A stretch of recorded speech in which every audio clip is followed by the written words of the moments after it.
Monsieur le ministre, Madame la rapporteure, Madame la présidente de la délégation aux collectivités territoriales, Monsieur le premier vice-président de la délégation aux collectivités territoriales, mes chers collègues. Donc, je vous prie tout d'abord d'excuser le président de la mission, Jérôme Bacher, mais qui est retenu par des obligations et des petits problèmes de santé et qui ne peut être avec nous, mais qui, je sais, nous regarde et que je tenais à excuser auprès de vous cet après-midi. Et évidemment que je vais tenter de suppléer en qualité de vice-présidente de cette mission. Alors, cette mission est à ses débuts, puisque nous l'avons installée mardi dernier. À ce moment-là, nous avons élu, c'est même mercredi dernier, nous avons élu le bureau de cette mission d'information. Et c'est notre première audition, Monsieur le ministre, qui tombe, si j'ose le dire, à pic, puisque c'est aussi juste au moment où vous venez de remettre votre rapport annuel du Conseil national d'évaluation des normes. Et donc, puisque nos travaux vont se croiser, c'était important, en lien avec la délégation aux collectivités territoriales que vous connaissez bien, de pouvoir avoir cette audition cet après-midi où vous pourrez nous faire part de vos premières analyses sur, effectivement, les conséquences des normes sur l'évolution budgétaire des collectivités territoriales. Alors, cette mission, je vous disais, entame aujourd'hui ses travaux, puisque vous êtes notre première personnalité auditionnée. Et je vous rappelle, chers collègues, qu'en raison des échéances électorales qui concernent le Sénat au mois de septembre prochain, nous souhaitons pouvoir achever nos travaux courants du mois de juin prochain. Et c'est pour ça que ces délais assez courts nous imposent un rythme de travail un peu intense et une première réunion aujourd'hui. Alors, dans un contexte, on est... Désolé, Monsieur le ministre, un peu compliqué puisque c'est en pleine réforme, vous le savez, des retraites et que je sais que les accès au Sénat ne sont pas si simples et les accès à Paris ne sont pas si simples que cela cet après-midi. J'en profite aussi pour rappeler à nos collègues qu'en lien avec la délégation aux collectivités territoriales, nous pourrons organiser une audition au mois de mai prochain qui permettra d'avoir là aussi le moyen de croiser nos regards sur nos objectifs communs, à savoir eh bien, l'autonomie financière des collectivités territoriales. Alors, c'est vrai que c'est d'autant plus important que nombre d'entre nous faisons partie à la fois de la mission et de la délégation aux collectivités territoriales. Donc, c'est bien d'avoir une certaine unité et de ne pas faire trop d'écart et d'être domino, d'où l'importance de travailler ensemble. Donc, j'en profite pour saluer évidemment la présence de la présidente de la délégation, Françoise Gatel, ainsi que de son premier vice-président, Rémi Pointreau, qui a d'ailleurs une compétence toute particulière en matière de simplification des normes, sujet qu'il a pris à bras le corps et pour lequel nous tu viens de rendre un rapport important au nom de la délégation et qui donnera lieu à un séminaire la semaine prochaine pour approfondir ce sujet cher aux élus locaux. Alors, avant de conclure et de vous céder la parole, je tiens d'abord à vous saluer, Monsieur le Président Alain Lambert. Je suis très heureuse d'accueillir ici un Normand qui vient, grâce à votre grande connaissance du sujet, éclairer notre réflexion sur ce sujet que vous connaissez par cœur. Françoise Gatel vous appelle d'ailleurs toujours le chasseur de normes. Et donc, on voit bien que c'est ici le cœur de notre sujet. Et donc, je vous remercie.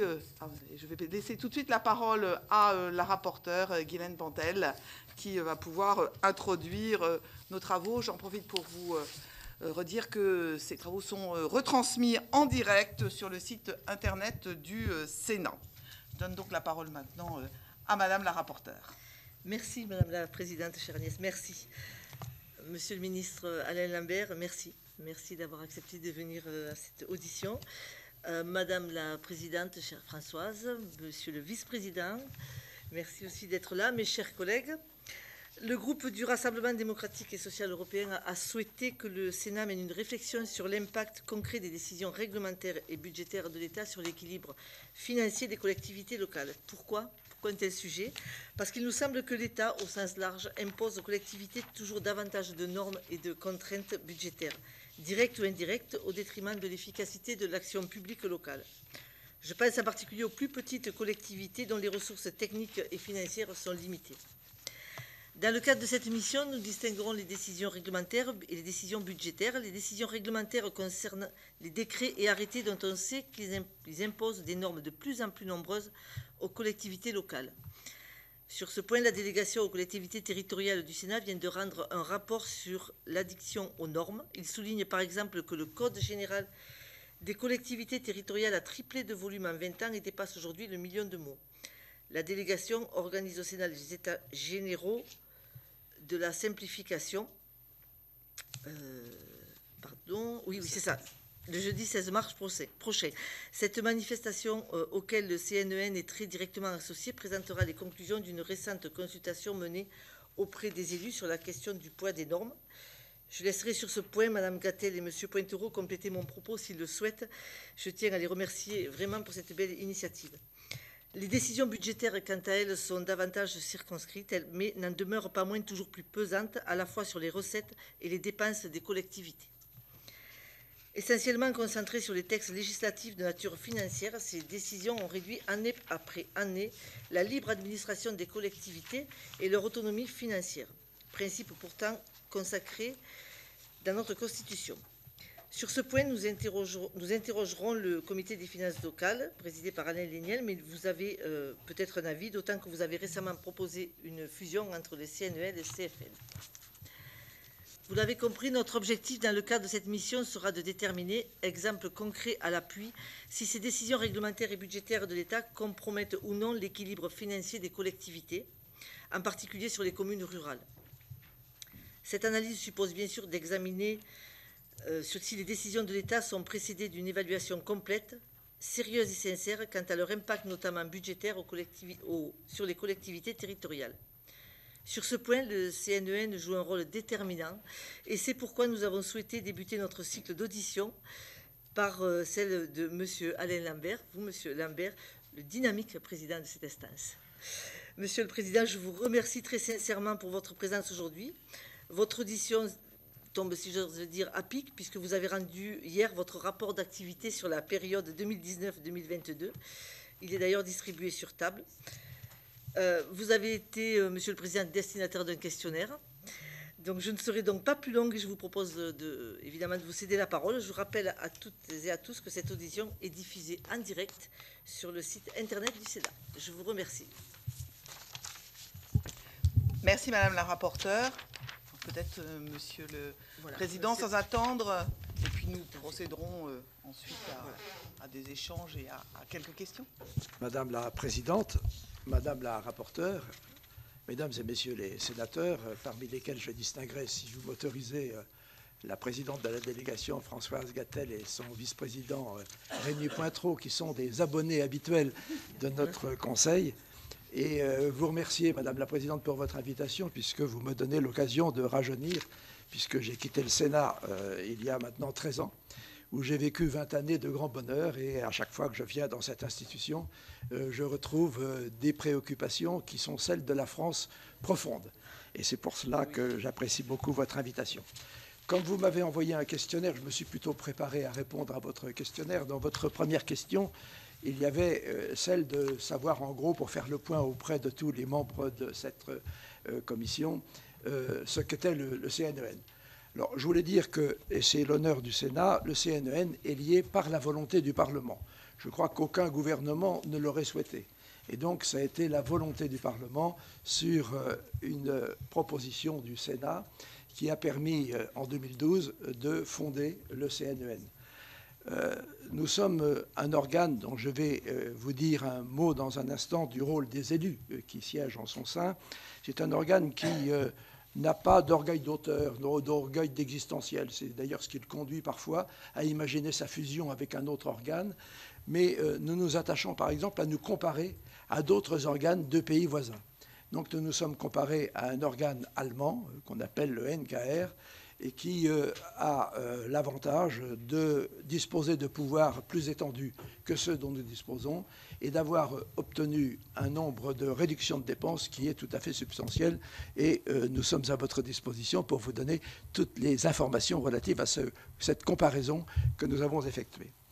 Pour revenir plus précisément à la question des élus, je voudrais vous dire que le rôle des élus, rassemblés au sein d'un collège, dans lequel siège d'ailleurs Françoise Gatel, a une responsabilité importante puisque le collège des élus est majoritaire au sein du CNEN. Il existe un collège des administrations qui, lui, est minoritaire. Mais lorsque nous sommes au complet, et en général nous sommes toujours plus nombreux que le collège des administrations, nous avons la majorité au sein du Conseil, ce qui nous permet de délibérer avec une très grande liberté, ce qui ne veut pas dire que nous avons pour autant une décision qui soit définitive. Mais en tout cas, nous pouvons émettre nos avis de manière tout à fait indépendante.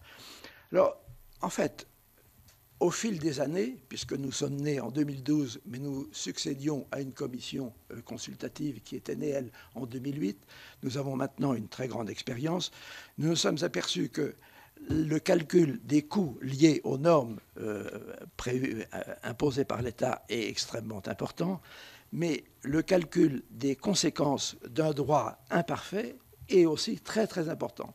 Parce qu'il n'y a pas que les dépenses directes qui sont liées à une mesure nouvelle, il y a aussi les complexités administratives qui sont entourées du dispositif nouveau qui a été imposé par le gouvernement.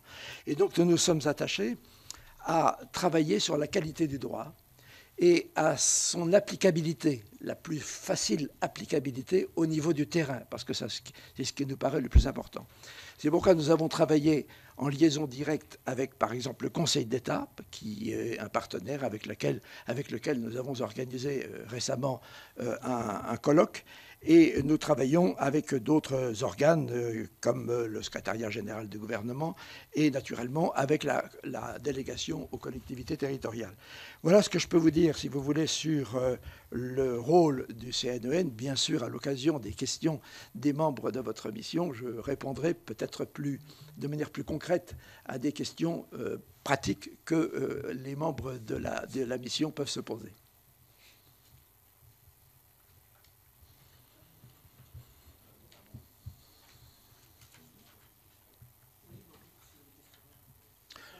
Je ne voulais pas faire un long tunnel, c'est pour ça que je m'arrête à la première question. Je vous en prie, Monsieur le Ministre.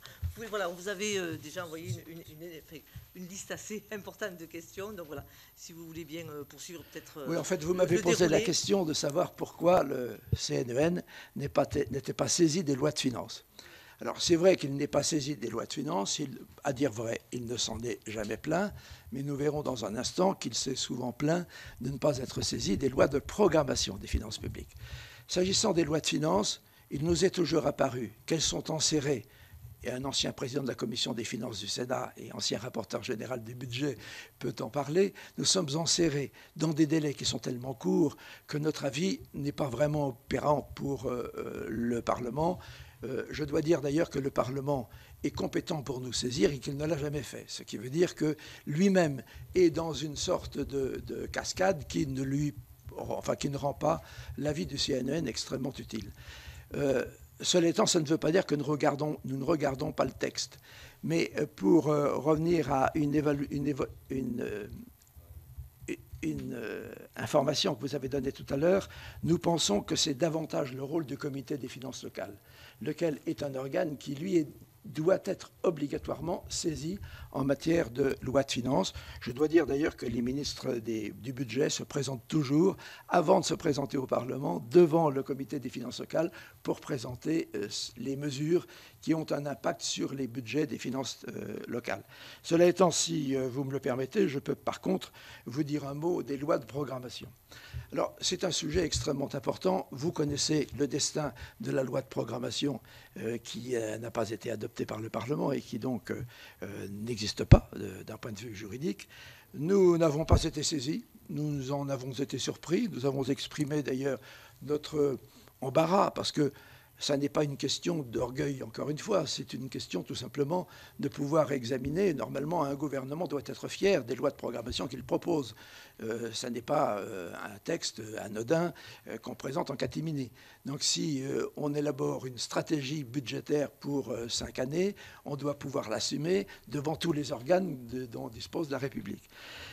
Je dois dire que, alors là, je l'ai appris à la Commission des finances du Sénat, Je ne suis pas un fan des lois de programmation des finances publiques parce que c'est un débat franco-français. En revanche, je vous recommande très vivement, je le fais très humblement, mais je vous recommande très vivement de vous intéresser beaucoup plus au programme de stabilité. Parce que le programme de stabilité, ça n'est pas un document franco-français, c'est un document qui engage la France vis-à-vis de tous ses partenaires européens.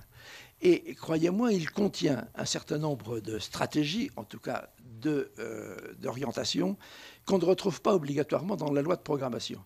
Figurez-vous que ce sont deux actes budgétaires extrêmement importants qui sont fabriqués au même moment, mais ils ne sont pas articulés l'un avec l'autre, ce qui est tout à fait paradoxal.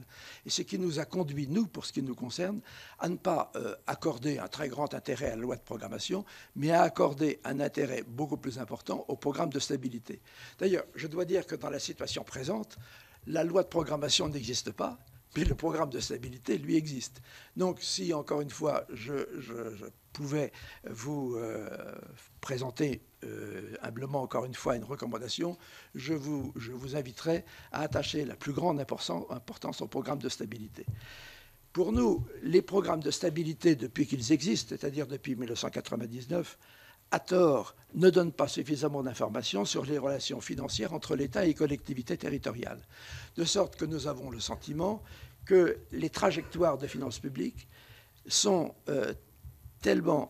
rédigées de telle manière qu'on a l'impression que les finances des collectivités territoriales sont la variable d'ajustement des finances publiques.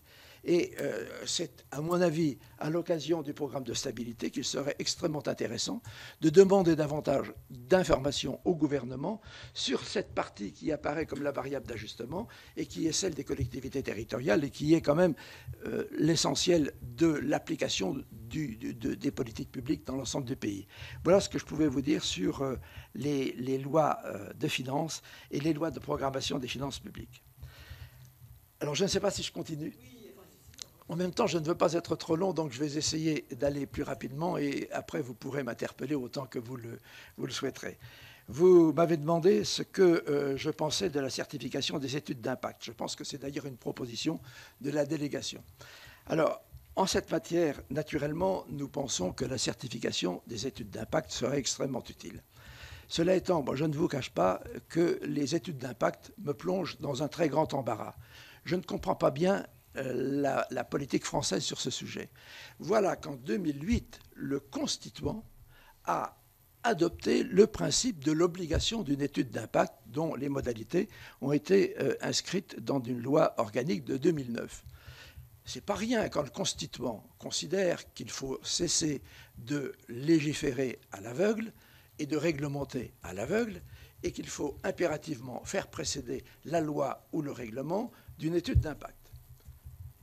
Le Constituant le décide, le législateur organique l'organise, et depuis, les pouvoirs exécutifs n'ont cessé d'essayer d'échapper aux contraintes de l'étude d'impact. Je vous avoue que je n'y comprends rien. Je ne comprends pas pourquoi on érige au firmament de notre Constitution l'obligation d'une étude d'impact comme si c'était vraiment important, et comment, au lendemain, on cherche par tous les moyens à l'éviter. S'agissant de la certification des études d'impact, je dois vous dire que le certificateur aujourd'hui n'aurait pas beaucoup de difficultés parce qu'elles sont d'une insuffisance telle qu'on arriverait très très vite à les considérer comme telles.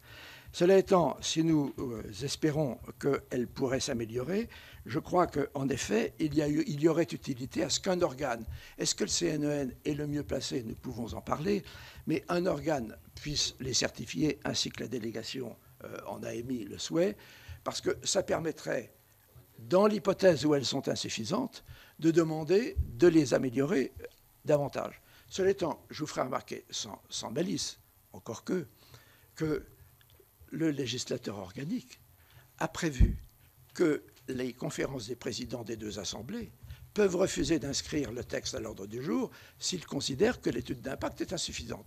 À ma connaissance, ceci n'a jamais été fait.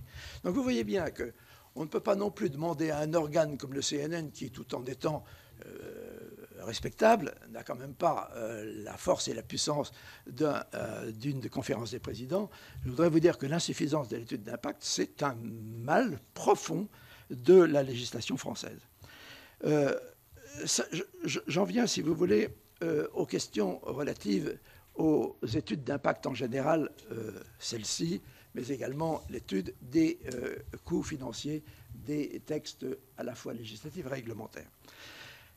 En observant ce que fait l'Allemagne, c'est-à-dire l'équivalent de CNEN en Allemagne, nous sommes aperçus que cet organe a l'avantage de pouvoir travailler avec un département issu de l'organe de statistique national, c'est-à-dire l'Office national de statistique, l'Office fédéral de statistique allemand, a un département qui est consacré aux finances des collectivités territoriales et à l'ensemble des dépenses et recettes des collectivités territoriales.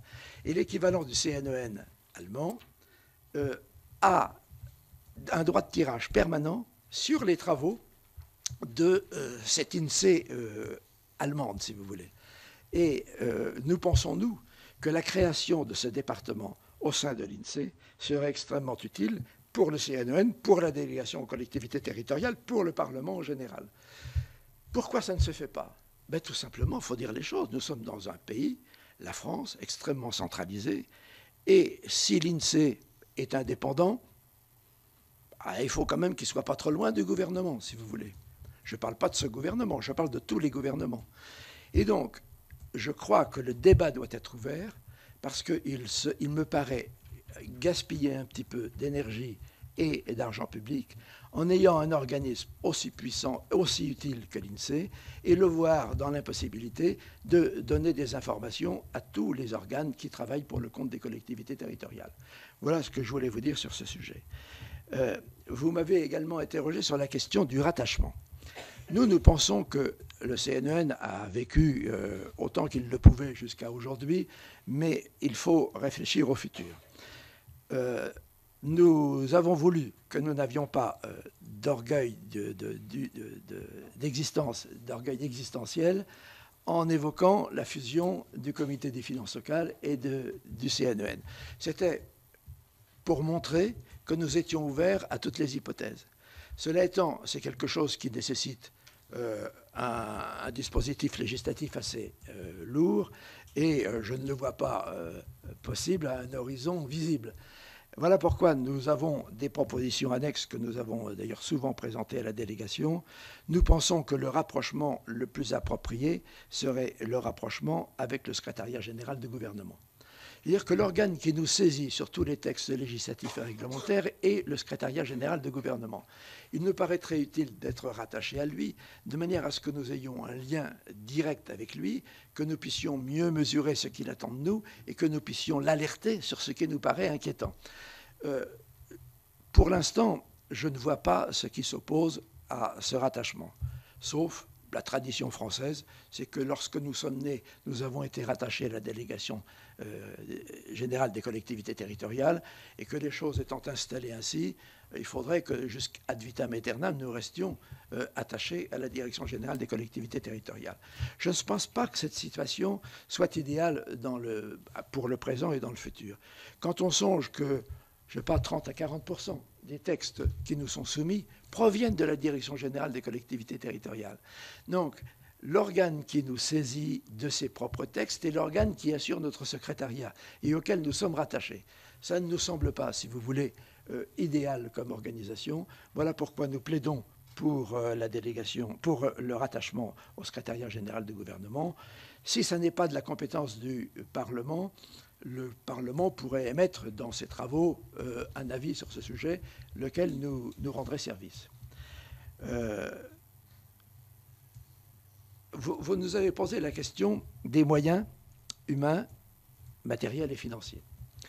D'ailleurs, notre rattachement est lié à ça. C'est qu'aujourd'hui, vous avez une grande partie des équipes de CNEN qui sont à ma droite, là. Ce qui vous montre que nous avons des effectifs qui sont tout de même restreints.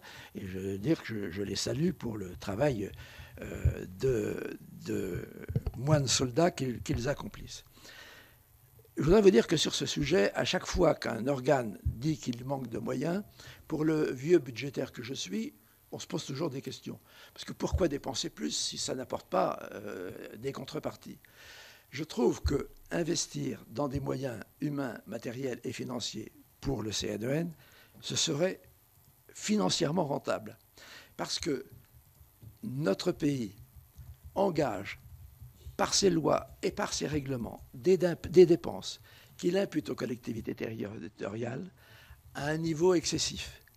Et que s'il y avait un organe régulateur, probablement arriverait-il à freiner cette dépense qui est ainsi imputée aux collectivités territoriales. Voilà pourquoi je pense que cet investissement humain serait facilement rentabilisé. Alors, qui peut en décider? Moi, je crois qu'il faut cesser de l'attendre du pouvoir exécutif. Entre nous, le pouvoir exécutif, sans CNEN, s'en porterait mieux. Donc, n'attendons pas de sa part qu'il accroisse, qu'il améliore les moyens du CNEN. En revanche, moi, j'ai envie de vous dire, la balle est dans votre camp, mesdames et messieurs les parlementaires. Parce que, sauf erreur de ma part, c'est le Parlement qui vote le budget. Et donc, si vous souhaitiez que les moyens du CNEN, dans le cadre, si vous voulez, peut-être d'une réforme qui viserait notamment à son rattachement sous une autre forme, je crois que vous pourriez donner des signaux budgétaires dans ce domaine. Et je crois que ce serait vraiment l'occasion de le faire parce que ça ouvrirait au moins un débat. Je termine. Souvent on dit qu'on termine et on ne le fait pas. Alors là, je vais quand même terminer sur l'opinion que je me fais sur les problèmes juridiques que les collectivités territoriales rencontrent. Pour dire qu'on ne peut pas être dans une situation aussi excessive sans que les responsabilités soient partagées. Le gouvernement a un arsenal de production de normes qui est illimité. Et si on ne tempère pas sa production, on peut se retrouver avec un corps de règles absolument inapplicable. En revanche, j'ai un peu envie d'avoir la malice de vous dire, à ma connaissance, la loi est votée par le Parlement.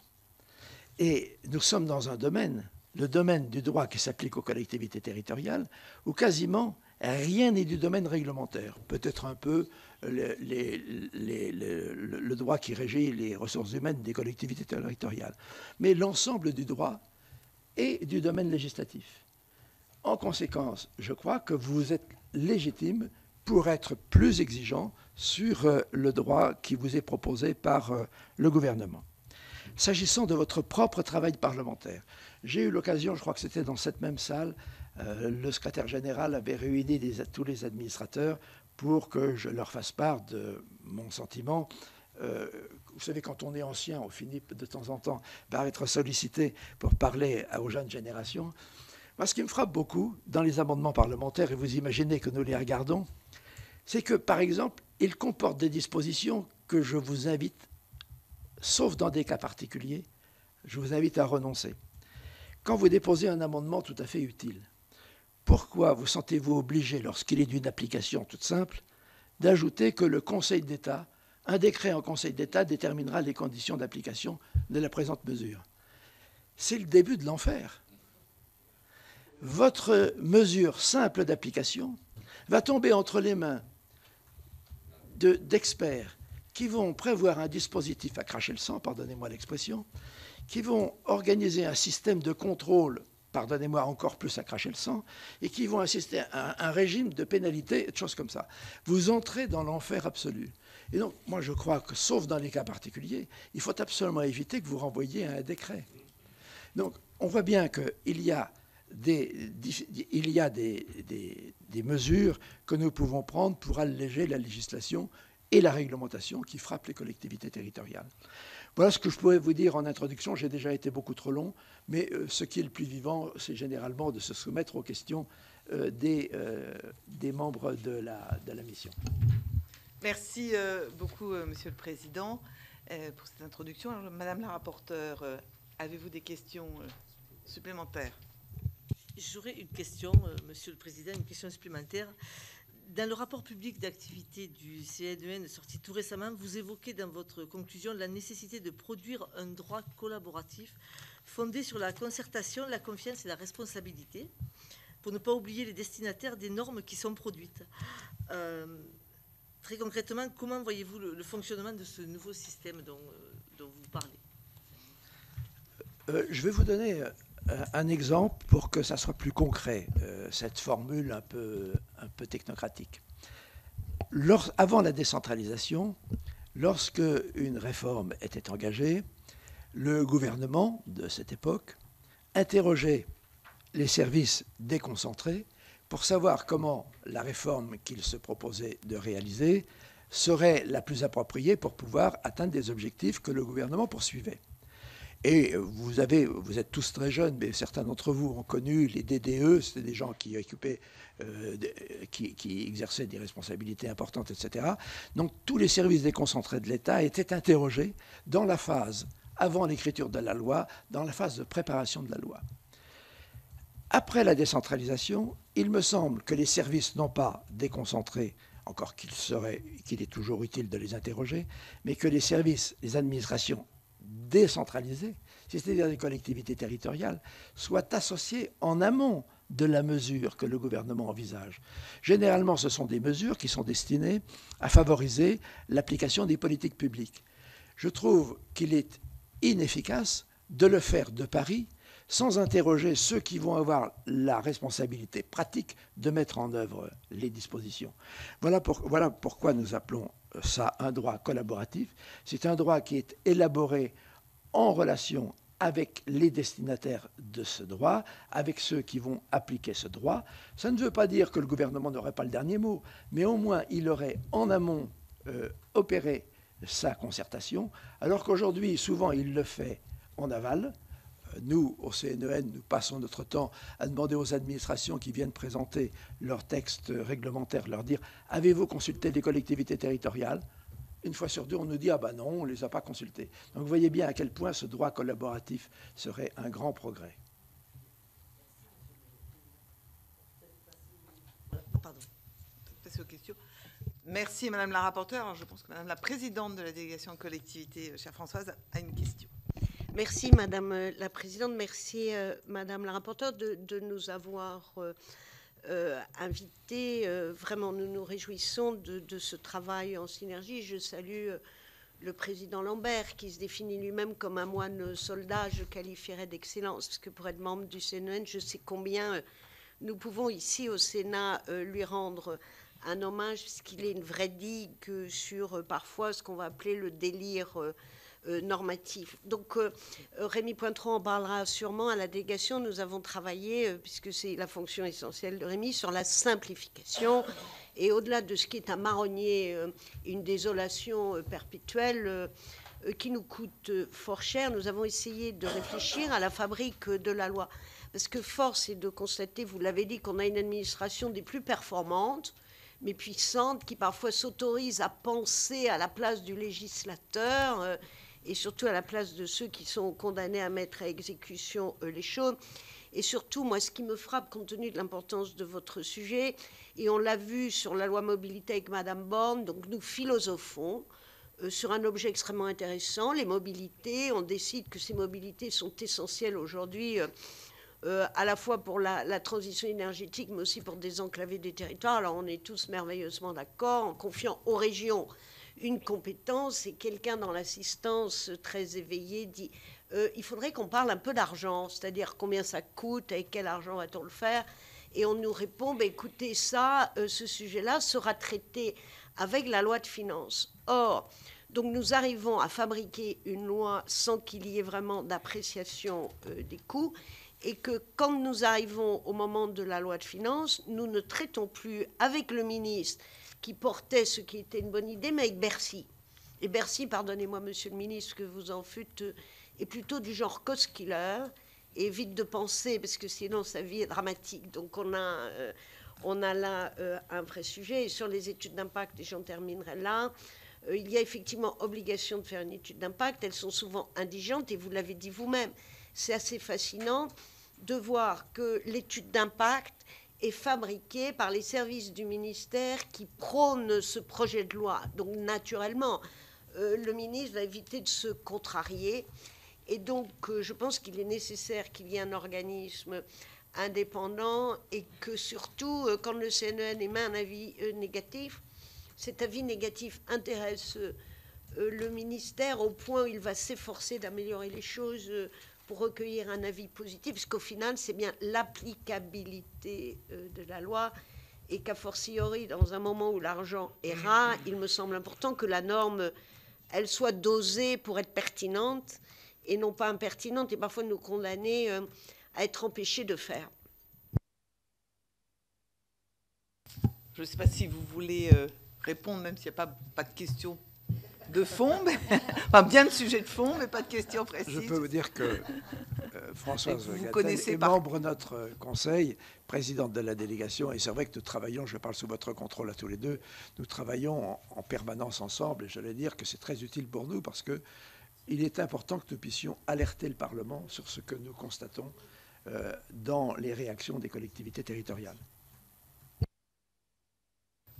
Merci, Monsieur le Président. Madame Artigalas, une question. Merci. Oui, Ah, voilà, excuse-moi. voilà, Alors, je voulais monsieur pas- le... Oui, excuse-moi, Rémi. Excusez-moi. Juste quelques mots, parce que ma collègue Françoise Gatel a tout dit, pour d'abord saluer le travail de Madame Canaillé et de Madame Pantel sur le coût financier des normes, parce qu'il est assez énorme, c'est le cas de le dire, et puis saluer aussi le travail du président Lambert, parce qu'il travaille avec peu de moyens, et féliciter aussi son équipe, parce que quand on a une étude d'impact 3 jours ou 4 jours avant la décision et la mise en place du texte dans les hémicycles, ça me paraît un peu difficile. Juste pour dire qu'effectivement, l'inflation normative complexifie évidemment les projets locaux, les retarde. Donc ça veut dire que c'est un frein à la croissance aussi. C'est peut-être qu'il faudrait le mettre dans le coût supplémentaire. Je pense que vous avez évalué à 2,5 milliards le surcoût des normes, hein, c'est à peu près ça. Mais est-ce qu'on a évalué également le problème du retard? Parce que quand on dit retard, ça veut dire coût supplémentaire. Et ça serait peut-être intéressant. C'est vrai qu'aujourd'hui, il n'y a pas de thermomètre qui nous permet de mesurer la fièvre normative, à part de savoir que le Code général des collectivités territoriales a augmenté de 3 fois son volume. Hein.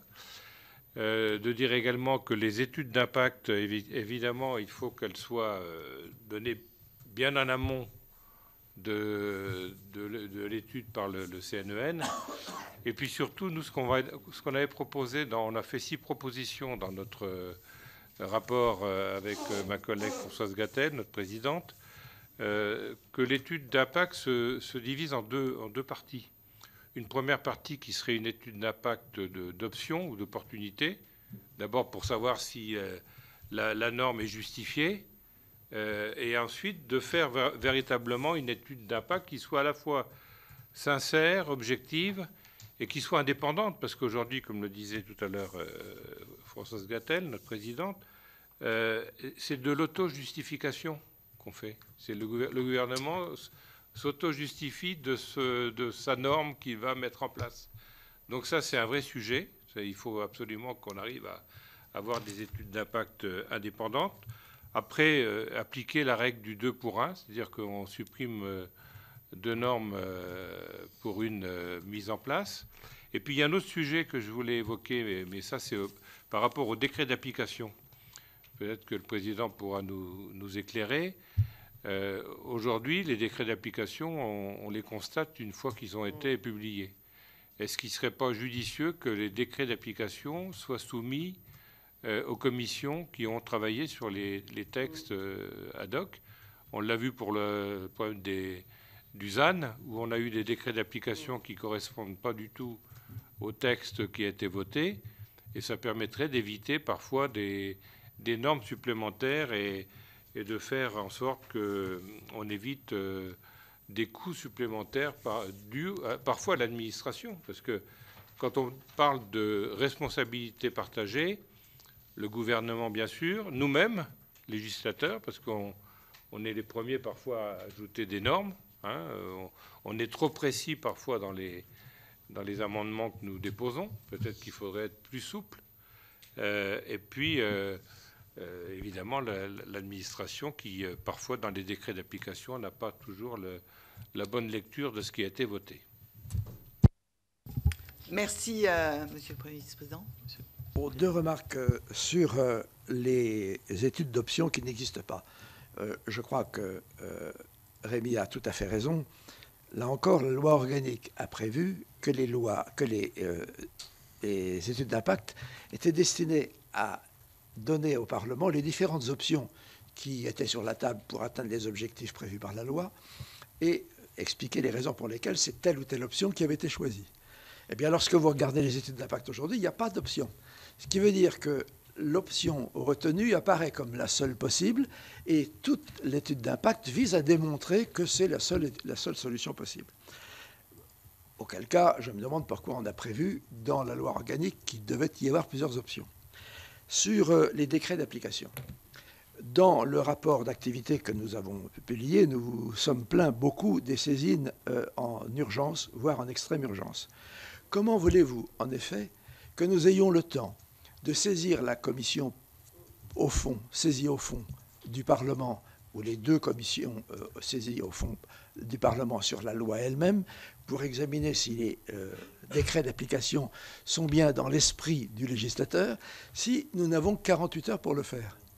Donc, vous vous rendez bien compte que l'usage et l'abus de l'usage de l'urgence et de l'extrême urgence est un moyen détourné pour éviter précisément que le travail d'appréciation de la qualité du texte d'application est bon et que ce travail est bon ou mauvais. Et donc, lorsque nous nous plaignons des saisines en extrême urgence, ce n'est pas parce que nous voulons avoir le confort de disposer de temps, c'est que nous voulons consulter tous ceux qui ont été dans la chaîne d'élaboration du droit. Merci. Madame Artigalas.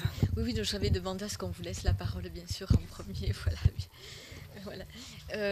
Merci beaucoup, Monsieur le Président, de votre présence et puis de quelques éléments, des nombreux que vous nous avez donnés, qui nous éclairent vraiment sur l'importance du travail que fait le Conseil national d'évaluation des normes. Alors, moi, j'ai beaucoup apprécié aussi un rapport que vous avez relatif à l'intelligibilité, à la simplification des normes applicables aux collectivités territoriales au service de l'action publique que vous avez rendu en février 2021. Moi, je voulais savoir où en était la prise en compte de ces propositions que vous faisiez, qui me paraissaient extrêmement intéressantes, et particulièrement sur 2 points. Sur l'axe 2, qui était renforcer la portée du principe de libre administration des collectivités locales, surtout de préciser au niveau constitutionnel et organique le contenu du principe de libre administration.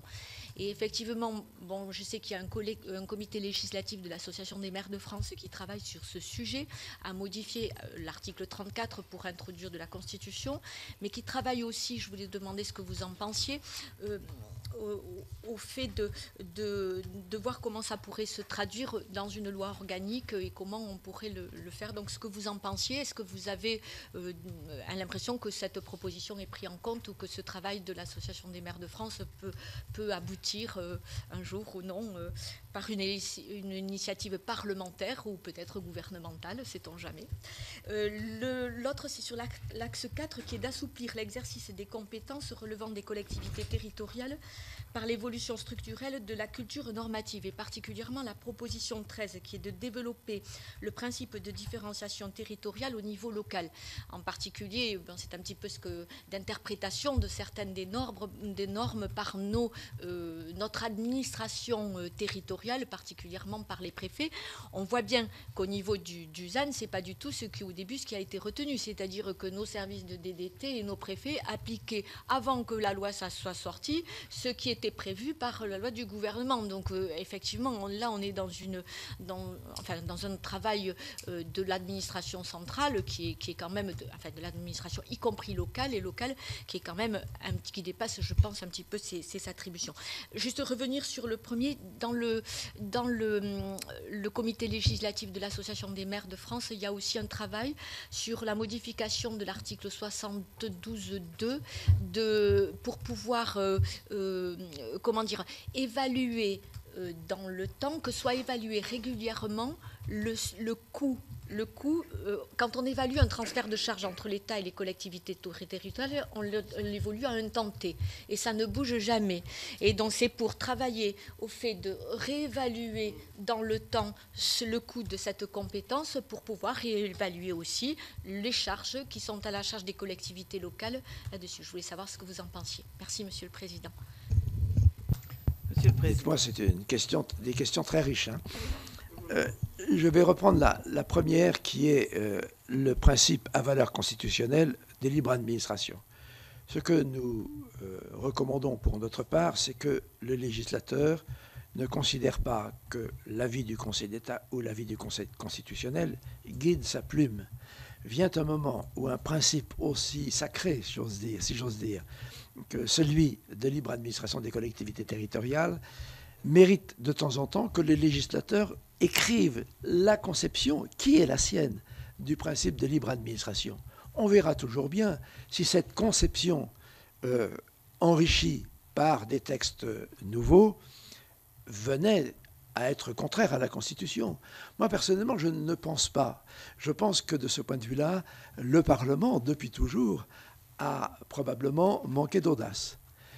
Je crois qu'il peut, faut trouver des bonnes occasions pour le faire, il faut trouver des lois organiques pour le faire, mais il peut probablement concourir à un principe de libre administration renforcé. Aujourd'hui, lorsqu'on veut l'apprécier, on se réfère à la jurisprudence du Conseil constitutionnel et aux avis du Conseil d'État. Je suis désolé de dire, malgré l'immense respect que j'ai pour ces institutions, que ce rôle est entre les mains, dans un premier temps, du Parlement. Sur les décrets d'application, c'était tout à l'heure, sur le principe de différenciation. Vous savez, le meilleur moyen d'avoir un principe de différenciation respecté, c'est d'éviter trop de précision dans la loi et dans les textes réglementaires, de manière à ce que le droit qui est à appliquer puisse s'appliquer à tous les échelons territoriaux, à tous les niveaux de collectivités territoriales, quelle que soit leur taille et quels que soient leurs moyens. Si vous commencez à prévoir des dispositifs très différents selon l'échelon territorial, selon la population, selon les moyens financiers, etc., vous vous retrouvez avec une somme de textes qui devient inapplicable. Voilà pourquoi je pense que de ce point de vue-là, nous pouvons obtenir une meilleure application du principe de différenciation. Je voudrais terminer à l'occasion de cette question vers vous, mesdames et messieurs les sénateurs. Je crois vraiment que vous pouvez, sur les décrets d'application, avoir une influence à partir de vos amendements, y compris avec des amendements que vous retirez pendant la discussion.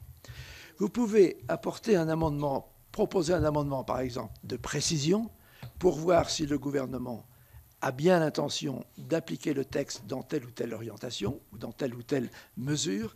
Vous pouvez déposer un amendement pour le faire parler sur ce sujet, lui demander s'il a bien l'intention de maintenir cette approche dans les textes d'application, et auquel cas ça vous permet de retirer votre amendement, mais ça nous permet à nous, au moment où le texte d'application arrive, de dire « Attendez, c'est pas ce que le gouvernement a dit au moment de la discussion parlementaire. Si le gouvernement avait répondu dans le sens du décret, peut-être que l'article n'aurait pas été adopté. » Donc vous voyez bien, ça nous donnerait à nous des moyens de discuter de manière plus concrète avec le pouvoir réglementaire. Merci, Monsieur le Président. Chers collègues, est-ce que vous avez... Sénateur Richard. Oui, Monsieur le Président, d'abord merci pour votre présence, merci pour la qualité de votre intervention. Moi j'aurais une question assez directe concernant la taille des collectivités locales. Vous savez naturellement, et c'est une volonté transpartisane, donc je suis très cool, connaissez naturellement cette volonté depuis quelques années de voir grossir nos collectivités territoriales à travers des intercommunalités, à travers des nouveaux cantons, à travers des nouvelles régions. Est-ce que, avec naturellement les impacts que ceci a naturellement sur l'équilibre financier des différentes collectivités, est-ce que la Commission nationale d'évaluation le Conseil national d'évaluation des normes a travaillé sur ce type de discours? Est-ce que les études d'impact qui ont éventuellement été faites, naturellement, dans le cadre de grands textes que vous connaissez, vous ont permis ultérieurement d'évaluer, s'il y a lieu, la qualité de ces études d'impact? Et de façon globale, est-ce que vous avez une position de principe? Est-ce que le Conseil national a une position de principe sur cette volonté exacerbée des gouvernements successifs, je le répète de façon transpartisane, de voir augmenter la taille des différentes collectivités? Alors on ne peut pas dire que le Conseil ait délibéré formellement sur la question que vous posez, mais je ne veux surtout pas l'esquiver. Personnellement, j'ai le sentiment, mais qui est probablement mesurable, c'est que plus vous élargissez en taille géographique, en taille démographique, une collectivité, plus vous éloignez le pouvoir de là où il s'applique. Je suis désolé de le présenter d'une manière aussi synthétique et peut-être aussi caricaturale, mais je l'assume. Comme la France est ainsi faite et qu'il y a notamment des zones de faible densité démographique, le pouvoir va vouloir organiser les relations entre les différentes collectivités qui se trouvent au sein du périmètre. Comme si ces collectivités territoriales ne sont pas capables de s'organiser entre elles. J'ai toujours pensé, notamment à propos de la loi NOTRe, que tous les articles devraient être précédés, à défaut de conventions contraires unanimes entre les collectivités concernées, de manière à ce que le dispositif contraignant ne s'applique que lorsque les collectivités territoriales n'ont pas été capables de s'entendre entre elles. Mais en quoi peut-on affirmer que le droit conçu à Paris sur la bonne organisation entre collectivités territoriales serait meilleur que le droit voulu par les collectivités elles-mêmes? Moi, que voulez-vous, je suis épris de liberté, je le suis pour les personnes physiques, je le suis pour les personnes publiques que sont les collectivités territoriales. Et je pense que notre droit s'en porterait mieux. Merci, Monsieur le Président. Chers collègues, pas de questions. Alors moi, j'avais une petite question qui revient peut-être un peu plus sur le rôle du CNEN, mais dans la loi E3DS, sous l'excellent travail de la rapporteure Gatel et de Mathieu Darnaud, des dispositions qui obligent dorénavant le gouvernement à motiver quand il vous rendait un avis négatif et qu'il veut déroger à l'avis qui a été rendu. Je voulais savoir, est-ce que déjà vous avez une évaluation et un peu de recul par rapport à l'application, et est-ce que vous avez des exemples d'avis négatifs concrets rendus par le CNEN? Alors sur la motivation, très franchement, on n'a pas vraiment progressé. Je trouve que le Parlement a introduit ce dispositif utilement parce que, au fond, une motivation, c'est tout simplement un dialogue. Le dialogue qui consiste à dire, nous, pouvoir réglementaire, nous ne pensons pas pouvoir répondre à votre souhait parce que tel ou tel objectif serait contrarié si on faisait droit à votre demande. C'est un dialogue, on pourrait à la limite le comprendre. Mais on ne vous répond pas sur ce sujet. On ne justifie pas une position du pouvoir réglementaire qui est souvent orientée par l'idée, monsieur le sénateur, que vous évoquiez tout à l'heure, c'est comme il faut que le texte convienne à tout le monde, quelle que soit la taille, etc., c'est un texte extrêmement rigide. Et donc, il n'y a pas de place, finalement, pour la libre volonté des collectivités concernées. Sur le deuxième point, moi, il me semble que, très franchement, il y a une précipitation dans la rédaction des textes qui fait que tout le dialogue préalable qui pourrait être extrêmement utile pour avoir le texte qui connaîtrait l'application la plus appropriée à chaque territoire, quelle que soit à raison de la variété de notre territoire national, ce travail de dialogue n'est pas respecté. Alors pas par mauvaise volonté, c'est tout simplement parce qu'on a l'impression qu'il y a une course aux chiffres. un texte est supposé avoir besoin de 15 décrets d'application, plus vite ils vont être pris, plus vite on aura gagné la partie. Alors que c'est la partie qui commence. Ce n'est pas la partie qui finit, le décret d'application. C'est une partie qui commence. Or, le gouvernement publie des ratios de décrets d'application publiés dans un certain délai, dans le délai de 6 mois. Je dois dire, parce que j'aime la malice, que le Sénat publie chaque année un rapport sur la publication des décrets d'application qui est un rapport purement quantitatif et pas du tout qualitatif. Moi, je trouve qu'il y aurait une très bonne occasion pour le Sénat de se distinguer par rapport à l'Assemblée nationale et d'avoir un rapport sur l'application des lois qui soit un rapport de plus en plus qualitatif par rapport à l'aspect qualitatif qui, entre nous, est produit par le secrétariat général du gouvernement en permanence. Oui, d'autant, nous, on a parfois l'impression que les décrets d'application sont travaillés en temps masqué et sont parfois anticipés dans leur rédaction avant l'élaboration de la loi par le Sénat. Oui, Madame le rapporteur. Oui, donc merci Madame la Présidente. Donc suite à la question de Madame la Présidente, pourriez-vous nous citer quelques exemples de récents avis négatifs du CNEN fondés sur une insuffisante évaluation financière préalable, soit sur la création de charges supplémentaires fondée sur une insuffisante évaluation financière préalable, soit sur la création de charges supplémentaires pour les collectivités territoriales. Si vous avez quelques exemples. Vous avez un projet d'arrêté qui est extrêmement important, qui est relatif à l'instruction budgétaire comptable M57. Je ne suis pas sûr que les conséquences aient été anticipées par les assemblées parlementaires, ni même par le ministère concerné. J'ai l'impression que c'est plutôt une disposition qui est un peu passée en force, qui n'a suscité, parce que le sujet est technique, qui n'a suscité à ce stade aucune réaction, mais il est en train de se préparer des colloques sur le sujet qui vont faire apparaître, à mon avis, les difficultés. Il y a un décret qui porte sur les mesures relatives aux dotations de l'État aux collectivités territoriales et à la péréquation des ressources fiscales.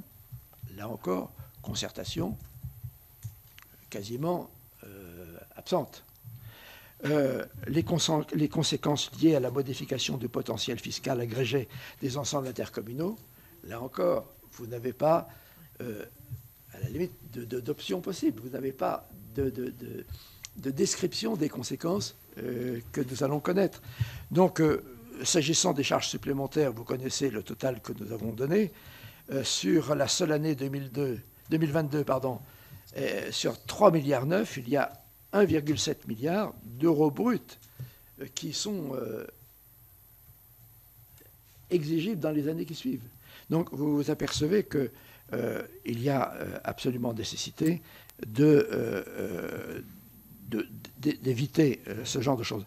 Puisque vous me demandiez quels étaient d'autres textes, il y a les textes relatifs à la température des systèmes de chauffage et de refroidissement des réseaux de distribution de chaleur. Et 1,5 milliard résulte d'un décret relatif au système d'automatisation et de contrôle des bâtiments tertiaires. Merci, Monsieur le Président. Et j'ai une question supplémentaire de la part de Monsieur Bacher, qui est momentanément absent. Donc, il est en train de nous regarder sur Internet. Donc, le CNEN est-il compétent pour les projets de normes qui régissent des compétences optionnelles ou facultatives des collectivités territoriales, par exemple dans le domaine de la petite enfance ou du périscolaire? Alors, est-ce que le CNEN est compétent? Oui, il est compétent pour toute mesure qui a un impact financier pour les collectivités territoriales. Ok, très bien. Donc nous disons à notre président qui nous regarde qu'en effet le CNEN est compétent sur ce sujet. Très bien, merci. Et je rappelle que les assemblées parlementaires peuvent solliciter le CNEN pour avoir un avis sur tel ou tel point. Je crois que le sénateur Richard a une question. Oui, non, Tu as fini? Non, c'est bon, vas-y. En fait, j'ai encore deux questions, Monsieur le Président. Vous connaissez naturellement cette je ne sais pas si c'est une nouveauté, mais cette façon de préférer maintenant par certains gouvernements que je ne citerai pas, préférer passer par des propositions de loi que par des projets de loi. Voilà. En d'autres termes, pour être tout à fait clair, c'est un projet de loi qui n'en est pas un puisqu'il est porté par un parlementaire. C'est un projet de loi qui n'en est pas un puisqu'il est porté par un parlementaire, mais on sait naturellement d'où il vient. Donc ces propositions de loi ont le gros avantage naturellement de se passer d'études d'impact. C'est quelque chose qui a un peu tendance à se développer ces dernières années. Certaines peuvent naturellement avoir des impacts forts sur des collectivités locales, vous en doutez bien. Quel est votre rôle à l'égard de telles propositions de loi? Est-ce que il n'y a pas d'étude d'impact au départ, vous en êtes saisi, vous n'en êtes pas saisi, mais quel est votre rôle? Deuxième petite question très incidente. On voit aussi fleurir dans un certain nombre de textes de loi, j'y pense parce qu'on est en train de travailler notamment sur le projet de loi immigration, où on renvoie à un décret, un texte réglementaire, la fixation d'une norme. Est-ce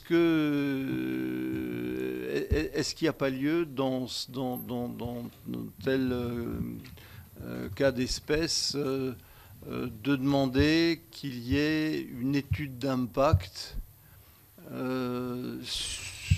et je ne sais pas comment la demander puisqu'il s'agirait d'un texte réglementaire. N'y a-t-il pas lieu dans la loi alors, peut-être je vais le dire autrement, de fixer la norme de telle façon à ce qu'effectivement le pouvoir réglementaire soit lié par la norme qui est fixée dans la loi. En d'autres termes, je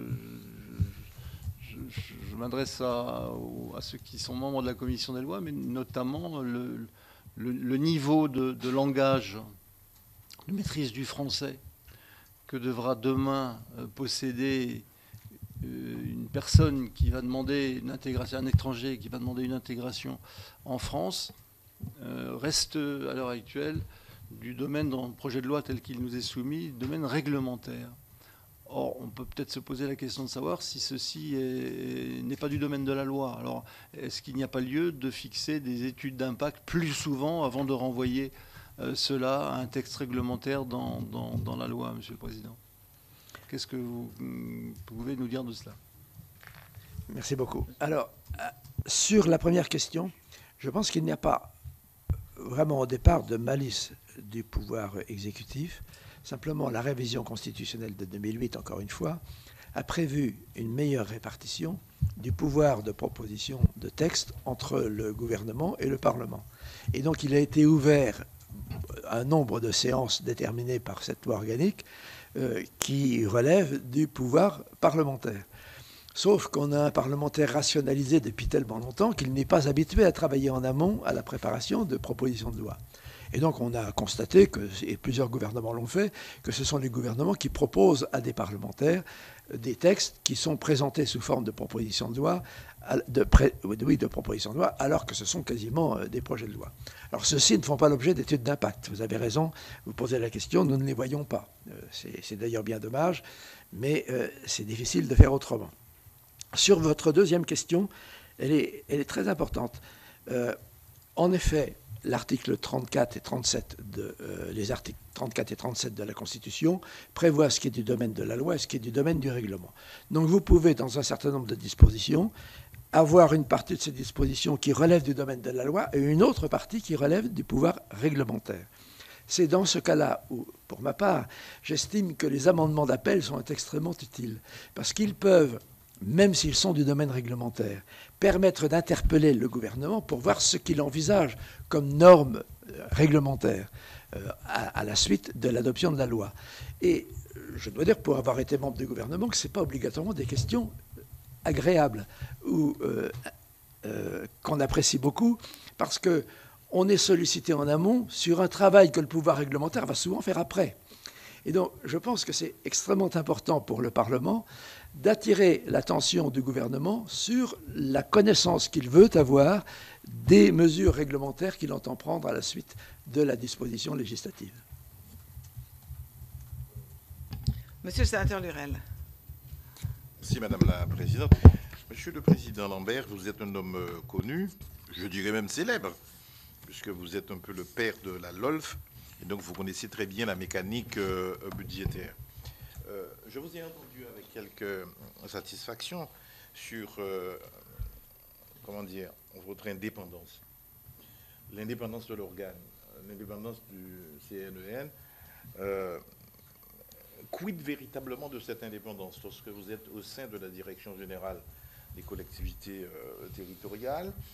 Si l'homme est insoupçonnable sur son indépendance d'esprit, son expérience et ses connaissances, mais l'organe lui-même tel qu'il est placé, là où il est placé, est-ce que vous êtes véritablement indépendant dans vos études, dans les moyens qui vous sont donnés, dans les ressources qui vous sont allouées pour pouvoir donner des avis libres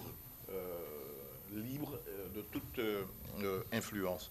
Et vous-même, vous disiez dans une recommandation avec votre homologue allemand qu'il faut renforcer l'indépendance. Qu'entendiez-vous par cela? Avez-vous aujourd'hui les moyens de votre liberté? Merci beaucoup. Monsieur le sénateur, je me souviens de vous quand vous étiez député, que j'étais au gouvernement, et nous avons d'ailleurs toujours eu en séance publique des relations tout à fait courtoises et agréables. Votre question sur l'indépendance est une question redoutable parce que autant nous délibérons très librement et si nous avons envie d'émettre un avis défavorable, aucune influence ne permettra qu'on émette un avis favorable. Cela étant, la qualité de nos travaux souffre d'un manque de moyens pour pouvoir fonder nos avis sur des travaux beaucoup plus approfondis. Donc, je crois que l'élargissement des moyens est absolument indispensable pour accroître encore la question de l'indépendance. Vous avez raison de la poser au regard de l'exemple allemand, qui me paraît aujourd'hui le plus abouti dans des systèmes qui sont comparables. Et l'exemple allemand est simple, c'est une autorité indépendante.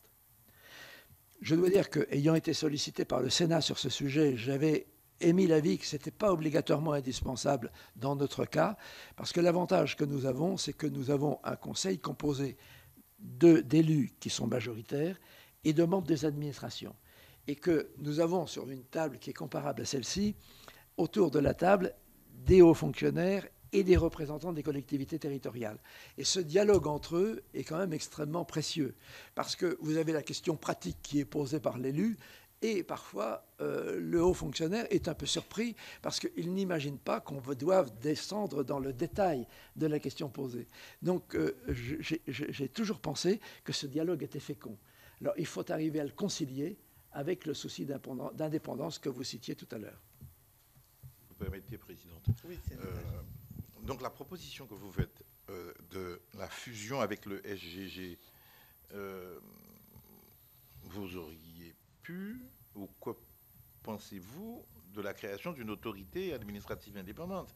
Alors, je sais, beaucoup n'aiment pas ça, ça échappe au Parlement, aux élus, c'est des corps intermédiaires, on ne maîtrise pas. Bref, il y a un débat philosophique et de sciences politiques dessus, mais en étant intégré au SGG, enfin, comment vous dire ça? Vous êtes encore plus proche du pouvoir et peut-être plus sous son influence. Est-ce que cette fusion-là vous paraît efficace? Alors vous avez raison de poser la question parce que dans mon esprit, il ne s'agit pas d'une fusion, mais d'un rattachement administratif. D'un rattachement. Donc, qui dit rattachement administratif dit maintien de l'indépendance. Ah bon? Tout simplement, c'est un rapprochement, on va dire, géographique des bureaux qui permet l'échange d'informations dans des délais très courts. Mais vous avez raison de souligner qu'il ne faudrait pas que ce soit une fusion, puisque là, naturellement, ce serait le rattachement total et la dépendance totale au pouvoir exécutif. Sur les autorités administratives indépendantes, vous savez qu'il y a 50% de ceux qui siègent au CNEN qui pensent comme vous, qui pensent que l'autorité administrative indépendante serait sans doute préférable. Moi, encore une fois, j'y souscrirais éventuellement si nous pouvions, ce qui n'est pas le cas dans les autorités indépendantes, introduire quand même un collège mixte entre les élus et les administrations, parce que je constate quand même que ce dialogue est très utile. Merci beaucoup, Monsieur le Président. Mes chers collègues, je ne sais pas si Denise Saint-Pé. Merci, Présidente. Merci, Monsieur le Président, pour votre prestation. J'avoue que je ne connais pas votre structure. N'avez-vous pas peur que, en sollicitant de notre part davantage de saisines de votre part, n'avez-vous pas peur que nous ayons un alourdissement des délais par rapport à la fois à la parution des décrets d'application, à la parution de la loi, etc. Merci. Président. Oh, vous savez, je suis malicieux par nature, donc je vais rester dans ce registre. Je n'ai pas le sentiment que les Français attendent des lois en permanence, à toute beurzingue, si vous permettez l'expression, et des règlements supplémentaires. Je crois qu'ils en ont une certaine dose et ils n'en attendent pas davantage. Donc si le processus est un peu plus long, pour qu'il soit de meilleure qualité, ce serait plutôt un progrès. Je n'ai aucun doute là-dessus. Mon avis, la précipitation est une des causes de la mauvaise qualité du droit actuellement. Vous savez, le droit, c'est un corps de règles qui nécessite de prendre en compte un certain nombre de données qui ne sont pas du tout compatibles avec l'improvisation ou la spontanéité. Voilà pourquoi je pense franchement que avoir un petit peu plus de délai pour réfléchir aux conséquences du droit qu'on élabore serait plutôt un progrès. Comme nous sommes à la fin de cette audition, d'après ce que j'ai compris, Madame la Présidente, je voulais vous dire que c'est probablement la dernière fois que j'ai la chance d'être accueilli par votre mission, puisque mes fonctions vont cesser, puisque je n'exerce plus de mandat local, probablement à compter de l'automne prochain. Et je voudrais vraiment émettre ici devant vous le vœu que le Sénat, dans la fidélité à la volonté qu'il a eue en 2012 et 2013 de créer le CNEN, reste vigilant pour le protéger, pour le soutenir, pour enrichir ses missions et pour enrichir ses moyens. La voie des collectivités territoriales pour l'amélioration du droit, de la mise en œuvre des politiques publiques est absolument indispensable. Et c'est probablement au Sénat plus encore qu'une autre assemblée de veiller à ce qu'il y ait une instance qui le renseigne en permanence sur les difficultés qu'il rencontre dans le dialogue entre l'État prescripteur et les collectivités territoriales exécutrices. Voilà le message que je voulais adresser, sans aucune nostalgie. Il vient un moment où il faut savoir s'arrêter, mais je crois vraiment que l'œuvre du Sénat créant le CNEN doit être maintenue et surveillée. Merci beaucoup, Monsieur le Président. Merci évidemment pour votre engagement et je pense que votre message est entendu ici au sein de la Chambre des territoires. Nous sommes évidemment toujours très attentifs à la place et à l'autonomie des collectivités territoriales et sachez que nous veillerons évidemment à ce que le CNEN continue à exercer ses missions qui sont évidemment au service de la même cause que celle que nous portons ici. Alors je crois que Antoine Fèvre avait une petite question. Alors, je ne voulais pas intervenir pour pas trop allonger le débat, mais à la suite de ce que vient de dire Alain Lambert, ça me permet de m'interroger et de l'interroger sur la nécessité peut-être pour le successeur d'entrevoir un système de contrôle de désignation comme on le fait pour un certain nombre d'autres autorités. Quel est son avis sur le sujet? Alain Lambert avait toute légitimité pour assumer avec brio cette fonction. Donc, évidemment, quel est son avis sur cette nécessaire... Si tu veux, je pense que les associations nationales d'élus, qui sont celles qui présentent les candidats au CNEN, doivent être naturellement consultées. C'est elles qui instruisent le CNEN d'un certain nombre de données au quotidien, et leur avis me paraît essentiel. Je crois que les organes de relations habituelles avec le CNEN au sein du Parlement seront probablement sollicités pour avoir également leur avis. Si je peux dessiner, non pas un portrait, parce que je n'ai pas du tout réfléchi à la succession, mais je crois qu'une personne qui ait l'expérience du Parlement me paraît indispensable. Une expérience passée, éventuellement, ne pose aucun problème. Une expérience de l'exécutif est aussi utile parce qu'on est en relation permanente avec l'exécutif et naturellement un lien très très étroit avec les collectivités territoriales.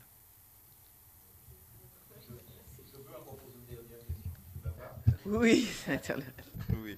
Vous êtes l'un des pères de la LOLF, et il y a une révision récemment.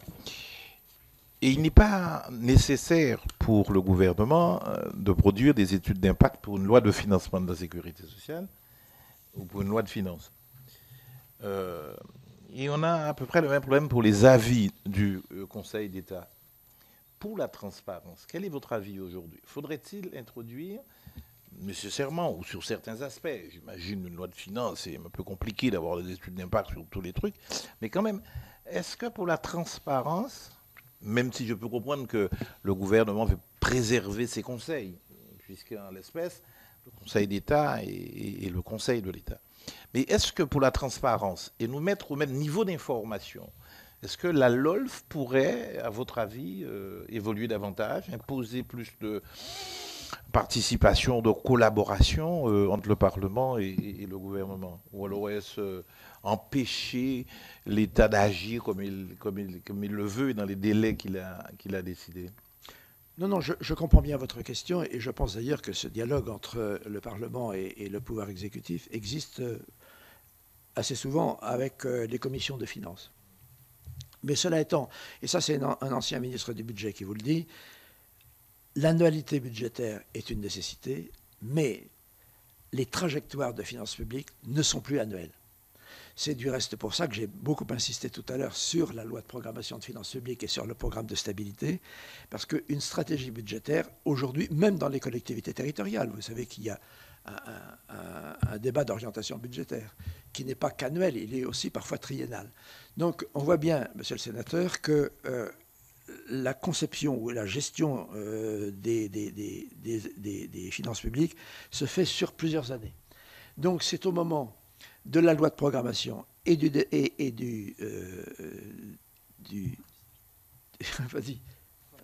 programmes de stabilité, pardonnez-moi, j'ai un trou, des programmes de stabilité que la discussion entre le pouvoir exécutif et le Parlement doit être la plus nourrie possible. Encore une fois, pour avoir été ministre du budget, vous savez, la loi de finances annuelle, elle est très très contrainte. Et donc, on pourrait imaginer qu'il y ait en amont beaucoup de concertation. Cela étant, elle est tellement contrainte que je ne suis pas sûr qu'il y ait beaucoup d'efficacité. Merci beaucoup encore de nouveau, Monsieur le Président, chaleureusement pour ces échanges qui, je pense, nourriront très largement les travaux de la mission. Alors, on a quelques annonces paroissiales à vous faire avant de se quitter. Voilà, toi pour la mission et moi pour la délégation. Alors, je te laisse. Très bien. Je voudrais à mon tour vous remercier, Monsieur le Président, d'avoir accepté de venir et d'être notre première personnalité auditionnée au sein de cette mission. Donc, merci vraiment. Vos propos nourris nous ont éclairés sur le travail du CNEN, donc votre mission, qui, je dois l'avouer aussi, je ne connaissais pas très très bien. Et donc, vraiment, c'est vraiment un plus. Merci beaucoup, Monsieur le Président. Donc, je voudrais seulement vous dire pour conclure que nous débuterons à partir du 15 mars un cycle d'audition des associations d'élus locaux. Elles nous permettront de prolonger ces échanges et d'évoquer notamment le manque de concertation des élus locaux dans la préparation des normes. Je crois que ça a été dit. Et je signale en particulier que nous entendrons le 21 mars André Léniel en sa double qualité de premier vice-président de l'AMF et de président du comité des finances locales. Merci. 16 heures. Voilà. Vous recevrez les invitations. Et dernière annonce paroissiale, cette fois-ci pour la délégation en collectivité territoriale, c'est à la demande de la présidente, pour rappeler qu'il y a les états généraux de la simplification des normes le 16 mars, qui sera le moment d'avoir le retour sur la consultation des élus sur cette question de simplification. Et ça sera aussi l'occasion de signer une convention avec le CNEN. Et donc on aura l'occasion de se revoir à cette occasion. Voilà, en tout cas, merci beaucoup, Monsieur le Président. Merci à tous les membres du CNEN. Merci, chers collègues. À très vite.